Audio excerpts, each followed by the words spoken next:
Deixa eu ver Qual que é aqui. esse daí? Não Que tem. é o Spent Output, Profit Sim, Realized, que é a a realização lucratividade. de Uhum, lucro e prejuízo aí da galera de curto e longo prazo, né? uhum, Ou bitcoins que foram produzidos até 5 meses e 11 dias e abaixo ou acima. E aí nós temos uhum. o seguinte, doutora Nanda Gerd, nós temos o seguinte, quando nós estamos no ponto 2, nós temos leves realizações de lucro, ou seja, tem pouquíssimas pessoas realizando lucro ainda, ou lucro em pouca quantidade. E à medida que, quando eu gosto de entrar no mercado, por exemplo, num fundo de um pivô de alta, tecnicamente falando, graficamente falando, né? Que é o que Uhum. nós temos atualmente, que é um pivô de alta, no semanal, principalmente, e esse dado aqui está bem baixo, eu percebo que a gente ainda não está no risco de grandes realizações de lucro, ou seja, de chegar a algum momento em que o mercado vai ter tanta gente querendo vender, que vai trocar a demanda pela oferta e a oferta vai ser maior que a demanda. Mas atualmente, o que eu vejo é a demanda cada vez maior e a oferta ainda muito reduzida e poucas pessoas querendo vender, poucas pessoas querendo realizar lucro ou prejuízo, tanto nos short-term holders quanto nos long-term holders. Então, Isso. eu Uhum. acredito muito que nós estamos no início de um movimento de alta explosivo. Queria Não, saber a tua opinião aí. eu também, eu estou defendendo essa tese também, porque assim, é o que eu falo sobre indicadores do mercado como um todo. A gente nunca deve olhar um único indicador, a gente tem que olhar o máximo possível, fazer o máximo de análise possível. E aqui até falando sobre análise técnica, tem muita gente que é contra, tem muita gente que acha que é bruxaria, que não precisa, É que que eles acham que é uma ferramenta para bola de cristal, mas não é isso. Não é isso. é um É uma ferramenta complemento. para melhorar a nossa probabilidade, né? De um cenário. Exato. E eu acho assim, quanto mais análises a gente tiver, melhor fica a nossa conclusão. Porque se a gente consegue juntar a análise on-chain, que é uma análise um pouco mais macro, vamos dizer assim, é um pouco mais.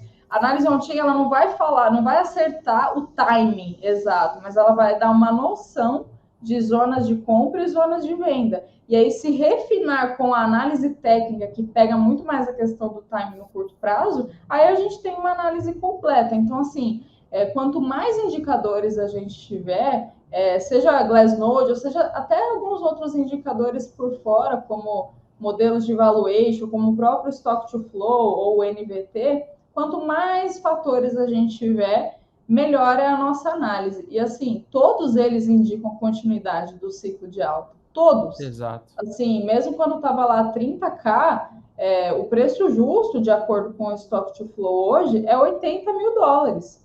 Aí, assim, tem algumas questões que as pessoas às vezes são contra o Stock to Flow? Sim, por quê? Por conta dos halvings, porque ele tem como base a escassez e a gente Exato. teve só 2 halvings anteriores, então é muito pouca referência. Então, assim, todos os indicadores, se avaliados isoladamente, a gente não consegue ter uma conclusão perfeita, mas se a gente consegue pegar o conjunto e ver para onde eles estão convergindo, aí sim corrobora, né, essa tese de continuidade do ciclo de alta. Exatamente. Até queria colocar aqui,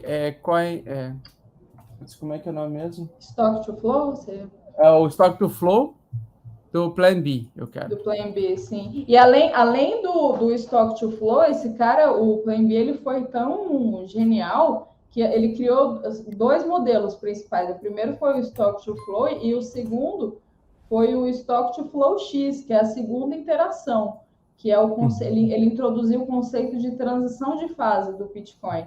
E o Stock to Flow X, a previsão nesse ciclo 288 mil dólares. Então, assim, a gente está muito, muito subvalorizado ainda. Eu tô bem tranquila com essa alta. A galera fala, eu vou vender e tal. Eu falo, gente, para mim, eu tô tranquila Sim. de verdade, porque os indicadores são muito positivos.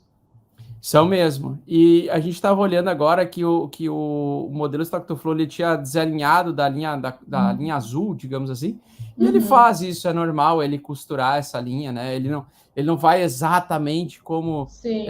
com precisão da linha. A linha é uma projeção média de quanto o Bitcoin normalmente deverá valer ou deverá ter um equilíbrio de preço, né? no preço futuro. E aqui eu estou com o modelo do Stock to Flow do Plan B, e eu estava vendo aqui, 107 seria o normal hoje, o preço dele está valendo hoje, né? 107 mil dólares aí por unidade, com base na oferta e demanda do Bitcoin, da quantidade de Bitcoins que são emitidos novos a cada 10 minutos na rede, né? Através da mineração. E, logicamente, nós vamos ter um novo choque de oferta lá em 2024, 2025, porque não existe mágica, né? Na verdade, é mais gente, a demanda continua crescendo mesmo nos períodos de inverno cripto, que eu chamo. Inverno cripto, na verdade, que eu falo é um bear market mais prolongado, que seria um período mais de 3 meses de bear market, né? Então, a gente até passou por um bear market recente de 3 meses só, que foi, para mim, foi só uma correção para o preço continuar subindo. Então, eu acredito que nós vamos ter esse bear market novamente lá por meados de 2022 aí. Talvez vai ser prolongado ou não sei, ou pode ser que demore mais tempo para acontecer. Mas eu estou muito tranquilo, porque eu estava olhando, Nanda, eu gosto muito de divergências, né? Encontrar divergências. E tem um gráfico aqui que é o do Short Term Holders, que ele mostra com uma certa antecipação, né? Um topo mais baixo que o topo anterior, antes disso ser executado no preço, através dos holders de curto prazo começarem a vender mais do que, realizar mais lucro do que realmente armazenado, que deixar o mercado dormente, digamos, né? E aí, quando eu vi isso aqui, ó, quando eu vi um pivô de alta acompanhado nesse modelo, e eu vi também nos long-term holders aí, também uma divergência bullish, ou seja, aqui ele está fazendo como se fosse uma cunha, ou ele fez como se fosse no preço a gente chama de bear trap, né? Que é a armadilha urso, né? A armadilha dos ursinhos carinhosos, que eu brinco. Que ele faz um fundo, depois ele ameaça um novo fundo mais forte, mas ele faz um fundo com um pouquinho mais de intensidade, porém ele para e aí começa a subir. Para mim, isso aqui é uma divergência bullish que está acontecendo. Eu acho que nós vamos ter uma alta muito violenta pela frente ainda. E eu acho que hoje o Bitcoin, inclusive, ele até está conseguindo dar uma leve recuperada na compra aqui hoje de noite, agora no fechamento semanal. E geralmente ele tem a tendência no fechamento semanal a ficar levemente otimista nesse período aí que nós estamos vivendo. Mas eu tô assim, eu uso essa onda aqui, que agora eu não lembro o nome dessa onda, de Glau, putz, eu não sei se é Glaus, eu não lembro o nome do cara.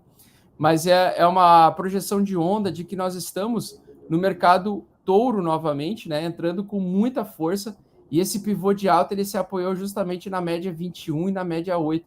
Então, nós temos na média 21 semanal, ou seja, com base nas 21, no que o preço do mercado fez, né, em comparação com 21 semanas anteriores, mostra sinais de otimismo muito forte.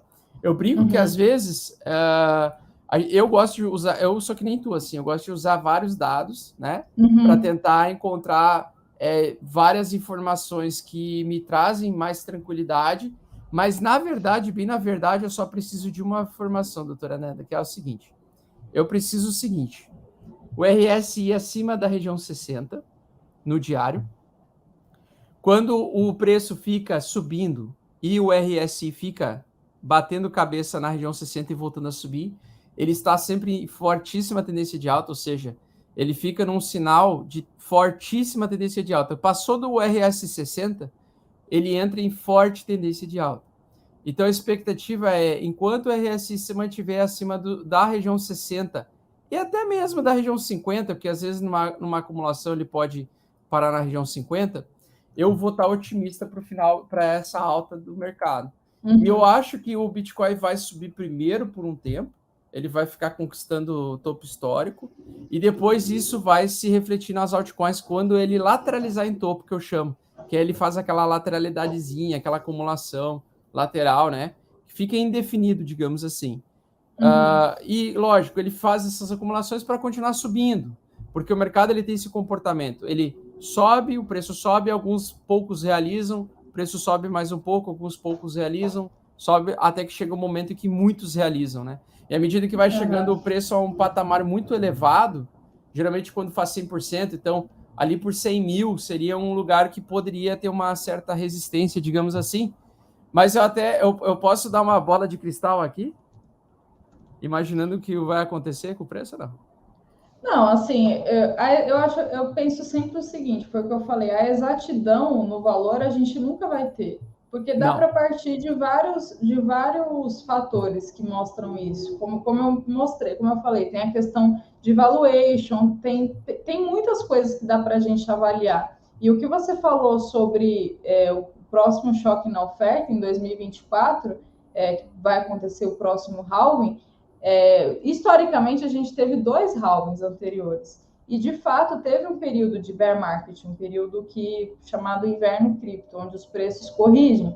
Mas uma coisa que a gente não pode esquecer nesse atual ciclo, em comparação aos dados anteriores que a gente tem, é que dessa vez a gente pode ter um super ciclo no sentido que agora existe um outro tipo de investidor, que é o investidor institucional.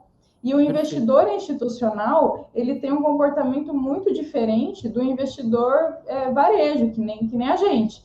Por quê? Sim. Porque a pessoa física, uma pessoa comum, quando compra Bitcoin ou investe no mercado cripto, qualquer quedinha, a pessoa quer vender. A pessoa, Sim. não, morreu, Não, agora a bolha teve gente estourou. hoje de tarde com essa quedinha de 3%, Então, gente, desesperada já. você acha que o investidor institucional faz isso? Os caras movimentam, sei lá, quantidades inteiras de Bitcoin, os caras não estão nem aí. Olha muito mais a questão macro. E esse ciclo ele é muito diferente nesse sentido. Se pegar 2013 e 2017, que foram os últimos bull markets, agora 2021 tem esse investidor institucional. É por isso que eu vejo muita gente, especialmente a galera de cripto, muitas vezes assim, criticando, achando ruim que, por exemplo, tem um fundo de investimento de Bitcoin.